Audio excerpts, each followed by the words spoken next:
Bonjour. Ah, vous nous avez attendu pour déjeuner, c'est sympa ça. Vous êtes bien forcé, il n'y a plus de pain. J'en ai ramené. Eh oui, c'est bien nous. Moi Françoise et lui Thomas. Bonjour. Je suis étudiante ici à Louvain-la-Neuve et Thomas est en 6e rénové.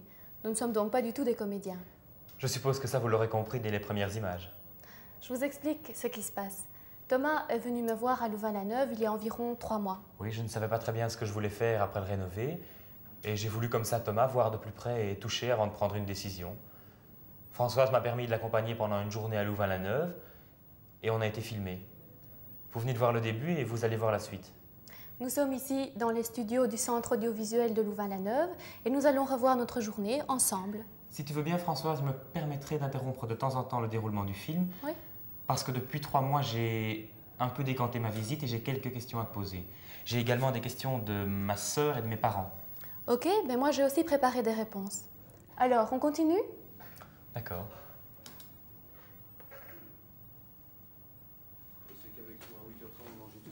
Oh, tant mieux, on aura le frais. C'est toi. Vous désirez du café ou du thé? Ah, je viens du café, ça me réveillera. Merci. Je viens du lait. Alors, comme ça, on visite Louvain-la-Neuve? Bah, Françoise m'en parle tout le temps, à force. Comment vous vous connaissez au fond? Je suis le copain de son frère. En plus, on habite la même rue, on peut vraiment pas se louper. Oui. J'avais vu des noms sur les portes des cotes dans la rue. Ah ça, c'est le nom des cotes à projet. Ils sont nombreux, ces cotes? Oui, il y en a environ une centaine. Tu vois, ce sont des étudiants qui ont envie de développer un projet en commun et l'université leur loue un appartement ou une maison. Ils reçoivent en plus un petit subside pour faire fonctionner leur projet. Et c'est quoi, ces projets? Alors là, c'est très varié. Le nôtre est de type social puisqu'on accueille des étudiants, mais il y a beaucoup d'autres genres, sportifs, culturels, écologiques, artistiques.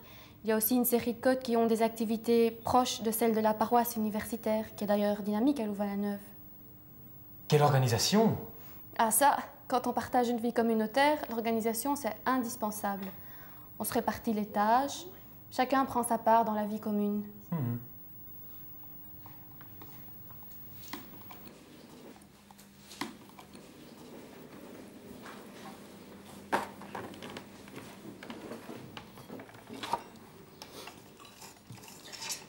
Sont chères ces cotes?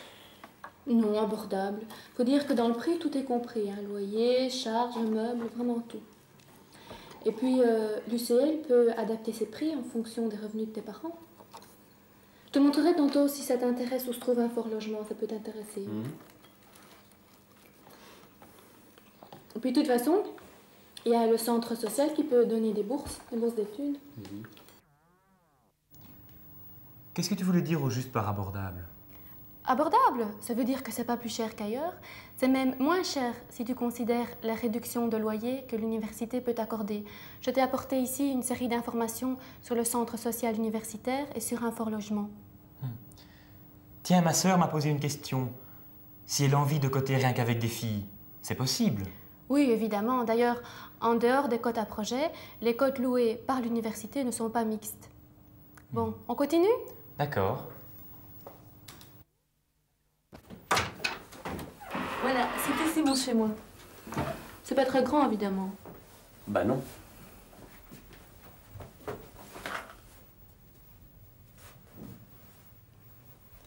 Enfin, c'est pas fait pour deux. Pour moi, c'est tout ce qu'il faut.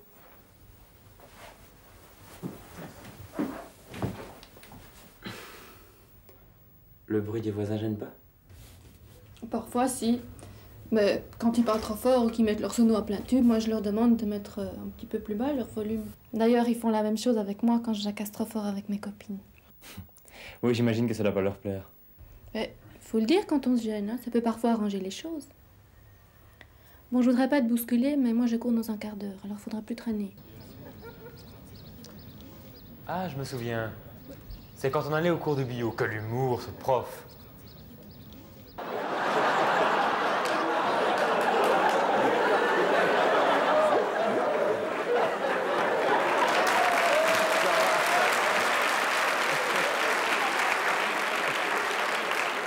C'est pas trop grave.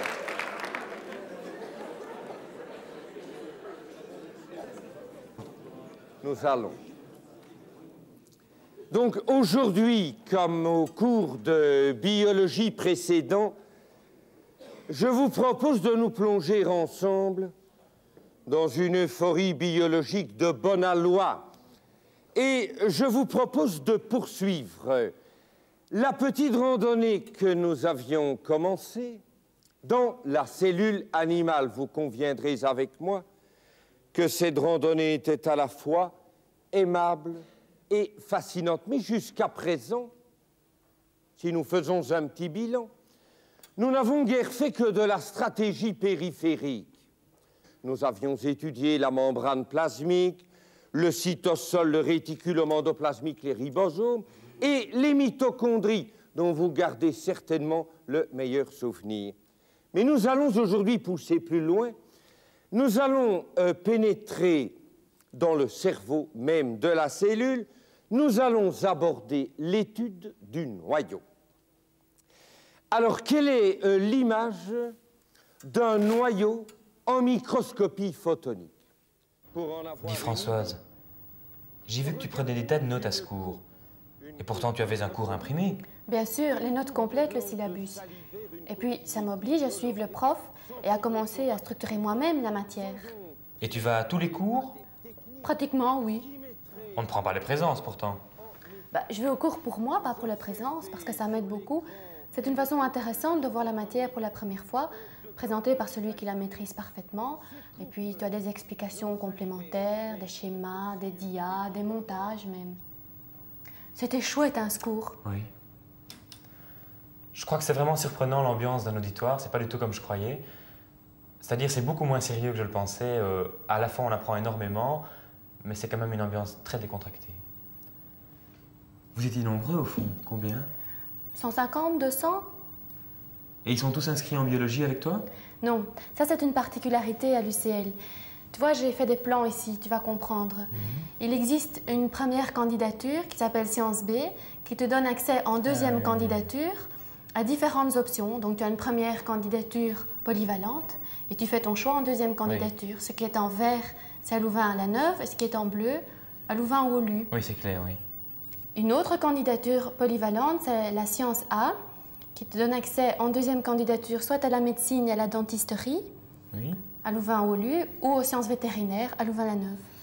Donc si j'ai bien compris, les sciences se font à Louvain-la-Neuve, y compris l'agronomie et les sciences vétérinaires. C'est ça. Et à Louvain-Haut-Lieu, il y a la médecine, la dentisterie et la pharmacie. Dommage qu'on n'ait pas eu le temps d'aller jusque-là. Hein. Ça t'intéresse? Oui, d'accord. Ben, allons-y, avec la technique, tout est possible. Ça va. Et voilà donc le métro qui arrive directement sur le site de Louvain-Haut-Lieu. Oui, c'est ça, oui.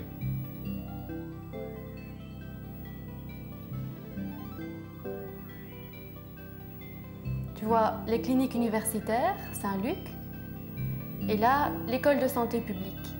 Il n'y a d'ailleurs pas que la faculté de médecine à Louvain-Haut-Lieu, il y a d'autres écoles. Ah, de nouveau la clinique, là. Oui.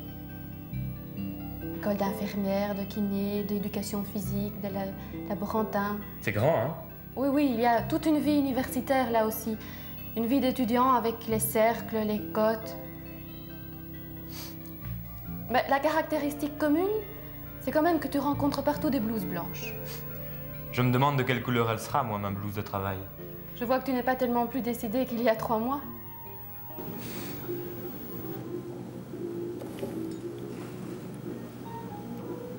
Tiens, mais au fond, Thomas, c'est ce que tu vas faire, toi, l'année prochaine? Non, pas précisément. Disons, c'est les sciences qui m'intéressent le plus, mais j'aimerais pas faire un métier dans les sciences pures, genre physique, chimie. Disons que j'aime bien les métiers qui utilisent les sciences, comme agronomie ou pharmacie. En fait, j'aime bien l'aspect intellectuel, mais j'ai aussi un certain côté concret, quoi, pratique. En tout cas, tu as raison de penser en termes de profession, tu sais, parce que ici, on a des tas qui s'amènent et ils ont choisi des études, mais ils n'ont pas choisi la profession. Alors évidemment, au bout d'1 an, ils sont tout à fait désarçonnés, tout à fait désorientés. Ils ne savaient pas à quoi s'attendre, quoi. N'oublie pas que, bon, tu fais des études, ça dure 4-5 ans, mais la profession, ça dure 30-40 ans. Hein. Mais enfin, ça c'est au niveau de la profession, mais pratiquement au niveau des études, si par exemple, je veux faire un truc comme agronomie. Quoi. Mais dans les études, tu dois dire qu'il y a 2 filières différentes. Il y a l'université et il y a les écoles supérieures non universitaires. C'est nul, ouais.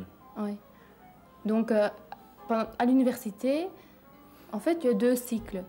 Tu as d'abord les candidatures, et puis il y a les licences.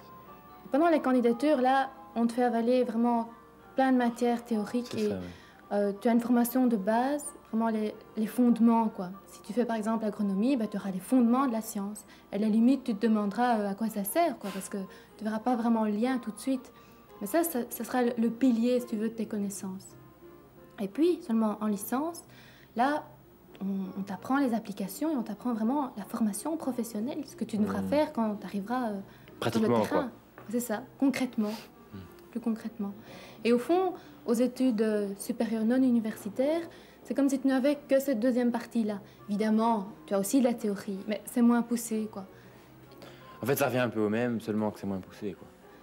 Je sais pas, non, je crois que c'est vraiment l'enchaînement entre la théorie et la pratique qui fait la différence. Tu n'apprends pas les applications en l'air à l'UNIF. Et ça te permet de prendre un recul, tu vois, d'avoir une hauteur par rapport aux applications qu'on t'apprend, parce que tu à l'UNIF, ça. Oui, à l'UNIF. Une particularité ici à l'UCL, c'est d'utiliser plusieurs méthodes d'enseignement. Je te propose maintenant un petit échantillon illustratif de différents cours.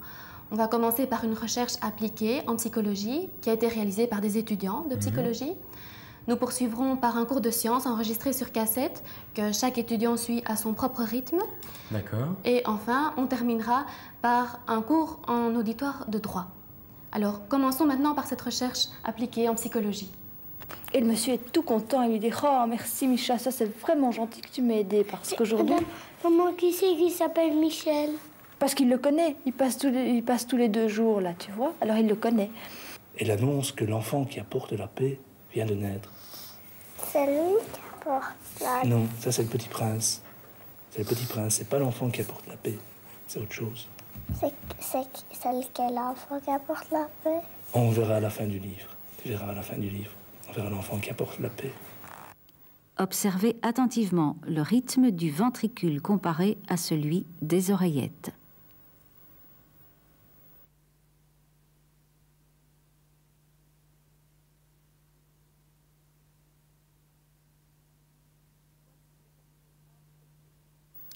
Voici le cardiogramme obtenu. À vous d'analyser les informations qu'il vous apporte.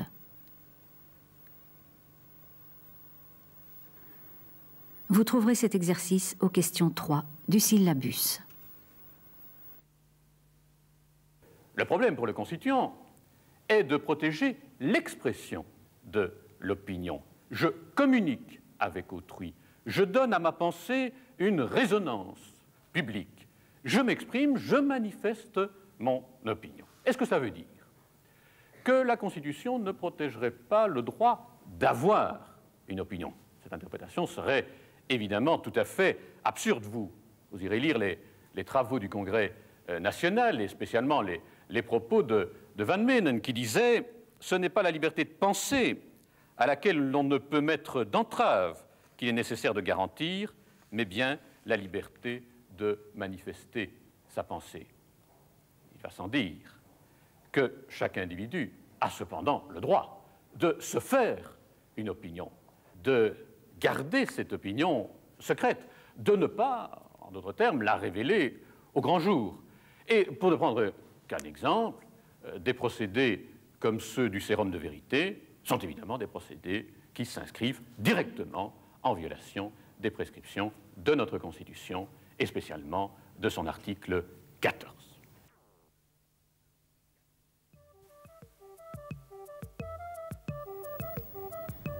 Comme tu as certainement pu le constater, Thomas, Louvain-la-Neuve, ce n'est pas seulement un campus universitaire avec ses auditoires et ses facultés.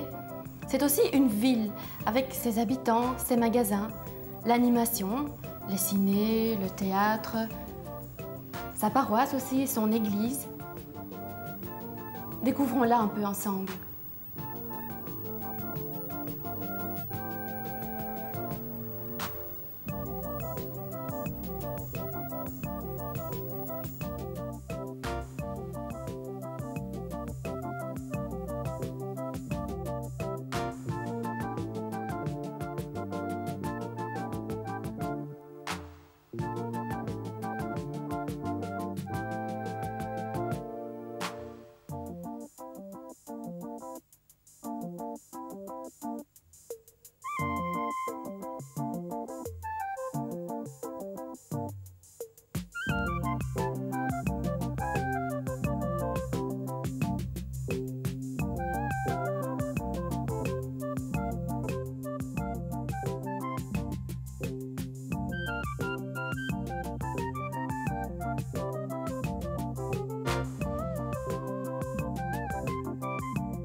Tu te souviens quand je t'ai montré tous les services de l'université?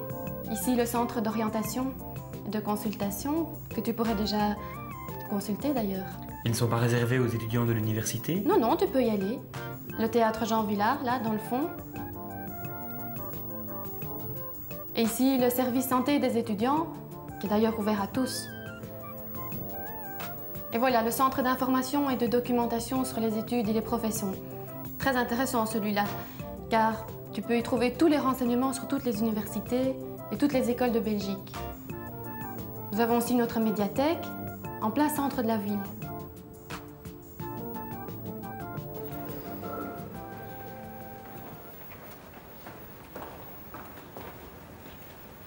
Salut Brigitte. Ah, bonjour Françoise. Ça va? Je suis un petit peu en retard, mais je suis avec un ami aujourd'hui. Bah oui, t'es en retard. Hein. Ah, Thomas, bonjour salut. Thomas, Brigitte. Alors, où est-ce que tu en es? Eh bien, j'ai très bien travaillé. Moi, Moi aussi. regarde, j'ai trouvé un livre. C'est vraiment le livre qu'il faut Ah oui, pas pour mal notre ça. travail. Ouais. Il est gros, mais il faut pas tout prendre, hein, tu vois. J'ai mis la marque. C'est jusqu'ici. Alors, tu vois, il reste encore tout ça à lire. C'est beaucoup, hein. Oui, il y a du boulot. Oui. Mais enfin, c'est vraiment intéressant. On se partagera.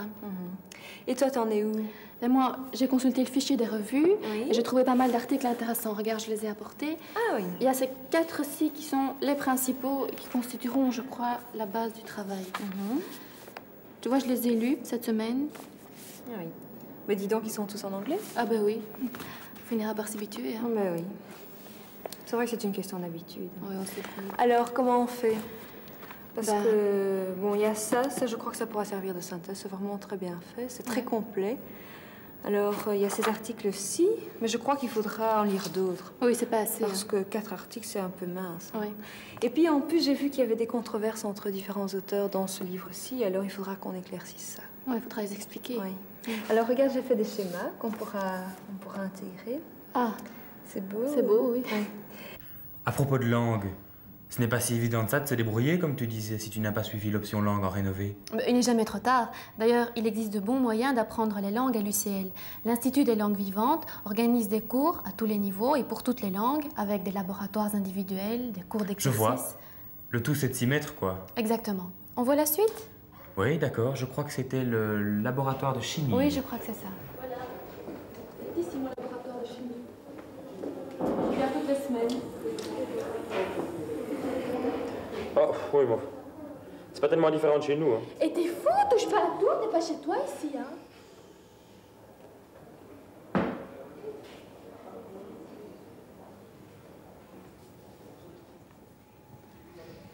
C'est quoi ça? Ça, c'est du permanganate de potassium.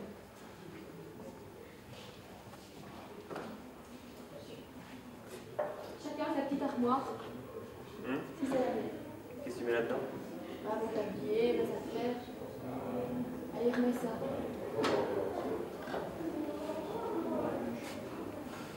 Et voilà le prof. Tiens, bonjour Françoise. Comment vas-tu? Ça va bien.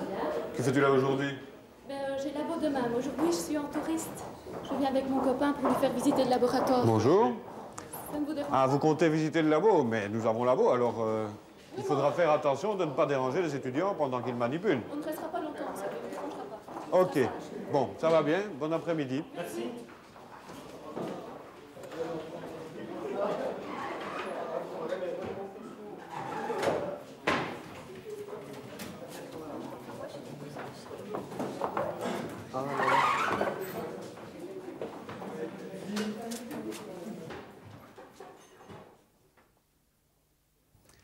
Bien, cet après-midi, vous allez réaliser 2 manipulations différentes. Tout d'abord, une manipulation de conductimétrie qui va vous permettre de déterminer le titre d'une solution d'acide chlorhydrique ou une solution de sulfate de cadmium ou une solution de sulfate d'aluminium. Vous allez faire cela en mesurant l'évolution de la conductance de la solution au fur et à mesure que vous allez ajouter la solution d'hydroxyde de sodium.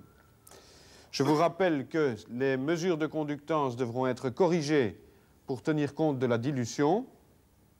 Donc, vous notez uniquement les mesures. Les graphiques seront faits par la suite.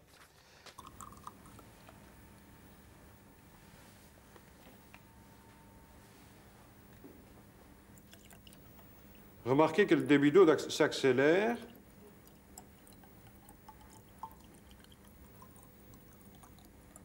Donc l'eau pénètre de plus en plus facilement dans le ballon.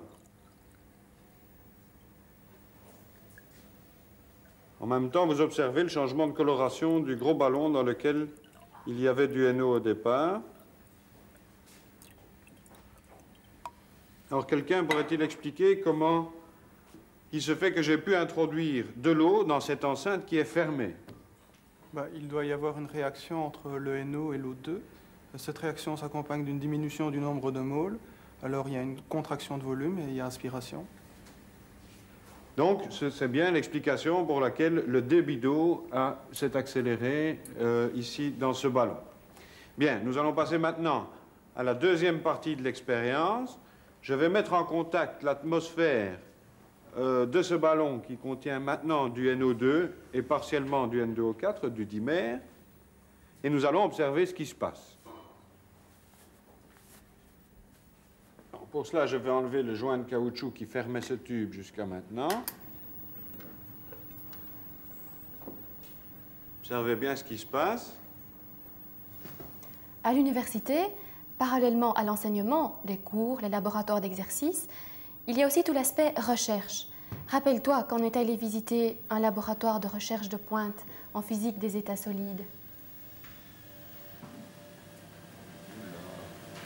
Salut Jean-Michel. Bonjour. Bonjour. C'est indispensable d'avoir un ordinateur pour faire des travaux de recherche en physique? Oui, c'est vraiment indispensable, surtout dans ce type de manipulation. Il y a beaucoup de données qui arrivent en même temps. Alors il faut absolument qu'il y ait un ordinateur pour gérer ces acquisitions. Il faut aussi que l'ordinateur gère,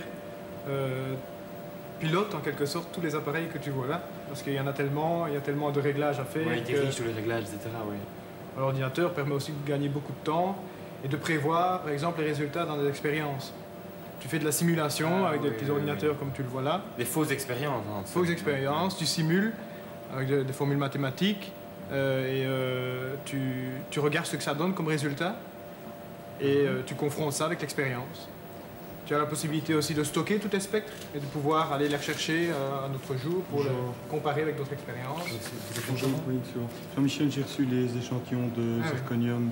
On les passera dans cette machine-ci pour Stéphane. Ça va. Oui, je vais pour visiter avec une amie. Vous êtes doctorant aussi? Oh non, moi il y a longtemps que j'ai fini mon doctorat, maintenant je suis chef de travaux. Ah pardon.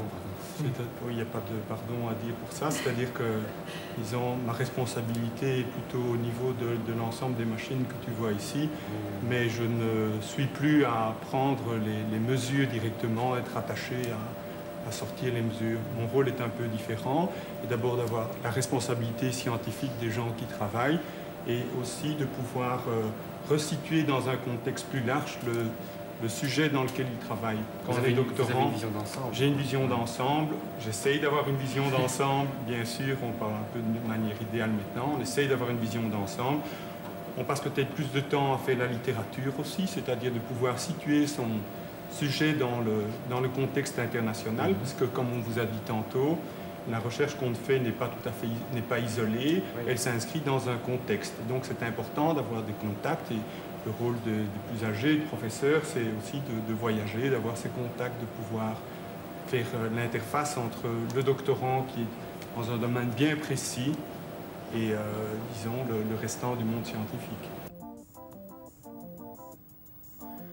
C'est quand même très sérieux tout ce que tu m'as montré. Tu as raison. Un petit peu de détente, ça s'impose, c'est indispensable même. Tiens, regarde, un aperçu de toutes les possibilités de sport qui existent à Louvain-la-Neuve, qui est équipé d'installations très complexes, très complètes.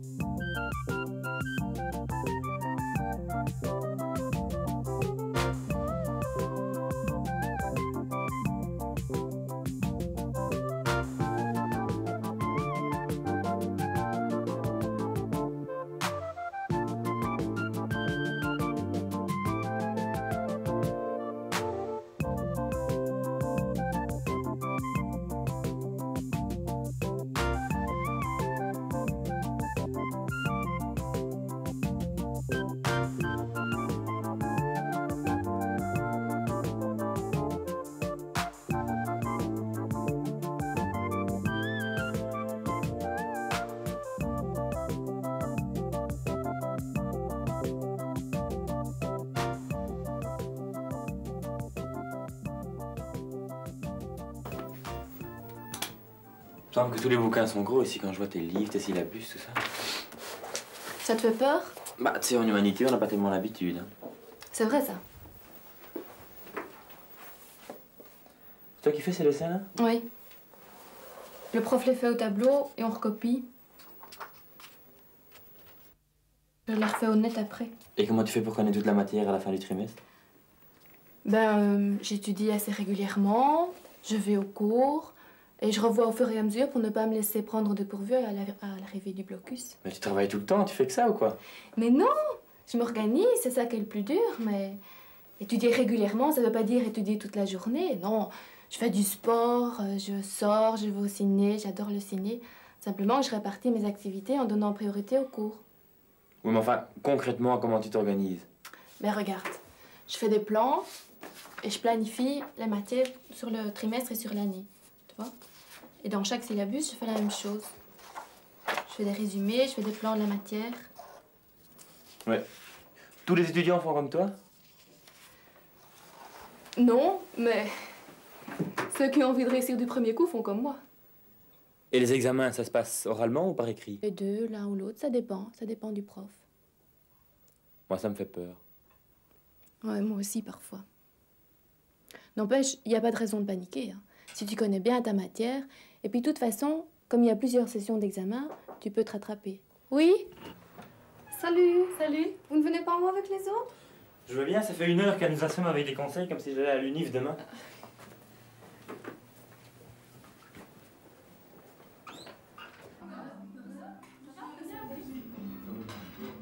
C'était chouette ce souper communautaire. Hein.